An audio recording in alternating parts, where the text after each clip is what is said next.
Malatya'nın merkez Batalgazi ilçesi Cirikpınar Mahallesi Doğan Apartmanı'nın önündeyiz. Doğan Apartmanı 24 Ocak depreminde ağır hasar gördü. Aradan 16 ay geçmesine rağmen bina hala yıktırılmış değil. Mahalle sakinleri madde bağımlıların mekanı haline gelen binanın bir an önce yıktırılmasını istiyor.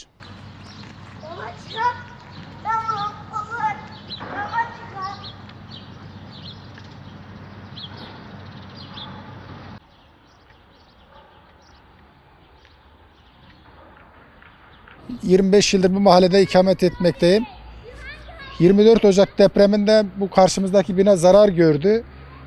O günden bugüne kadar buradaki bina hasarlı, ağır hasar verildi, orta hasar verildi. Bir türlü mahalle muhtarımızla olsun, başka arkadaşlarla olsun, devlet yetkilileriyle görüşülmesinde yazışmaların devam ettiğini, bir türlü sorunun çözülmediğini ve özellikle buranın metruk olmasından dolayı gerek kömürlüklerde gerekse binanın içinde kuytu arka tarafın böyle sakin olmasından dolayı lise çağındaki çocukların gerek kız gerek erkek çocuklarının gelip bu arka tarafta bali, esrar, eroin, içki içtiklerini ve çocuklara burada istismarda bulunduklarını ve gece geç saatlerde bir sürü burada olayların olduğunu, evimizin burada olması hasabıyla balkonumuza çıkamıyoruz, tedirginiz.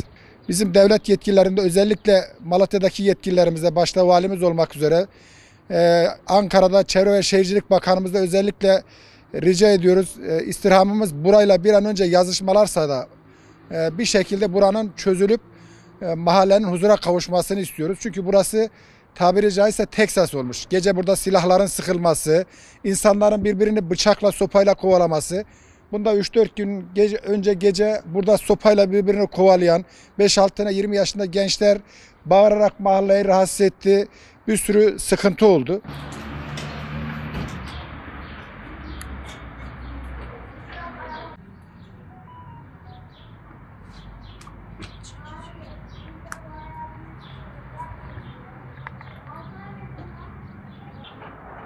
İnsanların ayrı oturma şeyi. Kimse kimseyi görmüyor.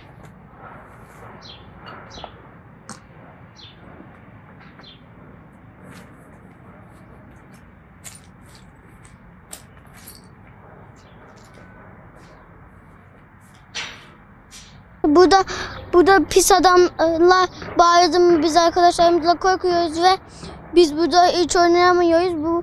Buraya bile zor adımımızı atıyoruz. Pisinsiler gelip bunun içinde yatıyorlar, içiler, ateş yakıyorlar ısınmak için. Yapmadıkları şeyler yok. Biz de çok korkuyoruz ama biz ne yapalım? Başkanımız her yeri yaptırdı. Bir tek bu yasa sık kaldı. Bizi kurtarın bu beladan. Burada kötü insanlar bağırıyorlar, içki içiyorlar, ısınmak için ateş yakıyorlar. Biz de korkuyoruz arkadaşlarımızla. Ne yapalım?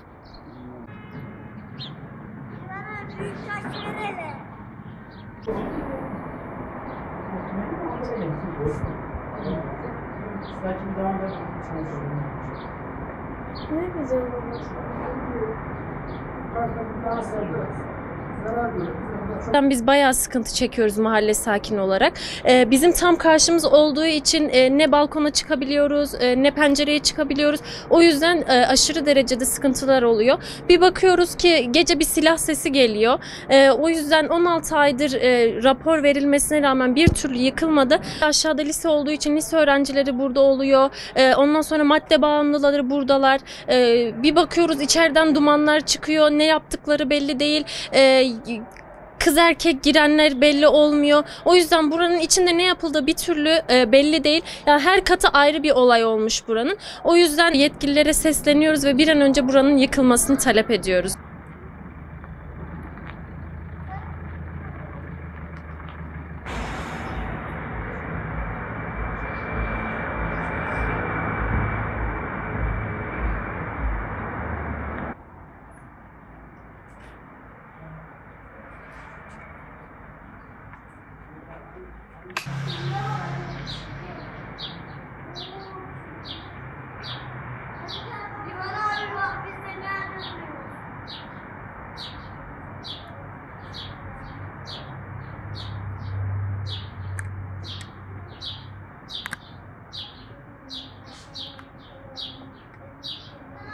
Bu bina 17 aydır hasar görmüştür. Hasar gördüğünden bu yana defalarca yetkililere derdimizi anlatmaya çalıştık. Valimizin yanına gittik. Ondan sonra masına, belediye başkanlarına, vekillerimizle görüşmelerimiz oldu. Buraya bir çözüm bulmaları için gereken her şeyi yaptık. Fakat bu binaya bir sağlam raporu, bir çürük raporu verildi. Her ne hikmetse 17 aydır bizim bu binaya bir çözüm getirilemedi. Çevre ve Şehircilik Bakanlığı'na sesleniyorum. Bu binanın bir an önce raporunu inceletilip, tamam mı, yapılıp yapılmayacağını, yıkılıp yıkılmayacağını bize biraz önce bildirmelerini rica ediyoruz. Mümkünse burada biz şu anda bu binayla benim binamın arasında 10 metre var. Ama benim binanın sınırı bu binada burada.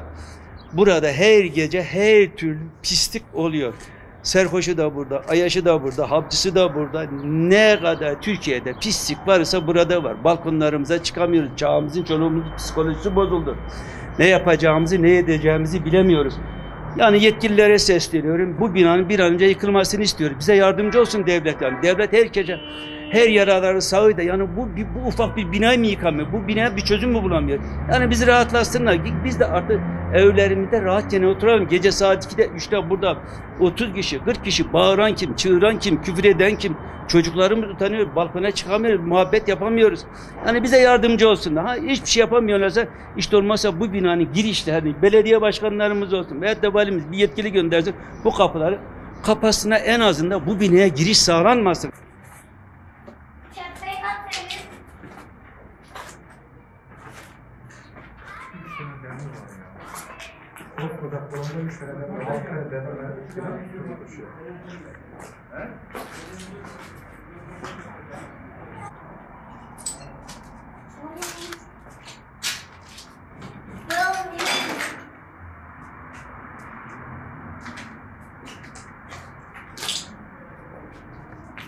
Bir sürü pislik dönüyor burada vallahi.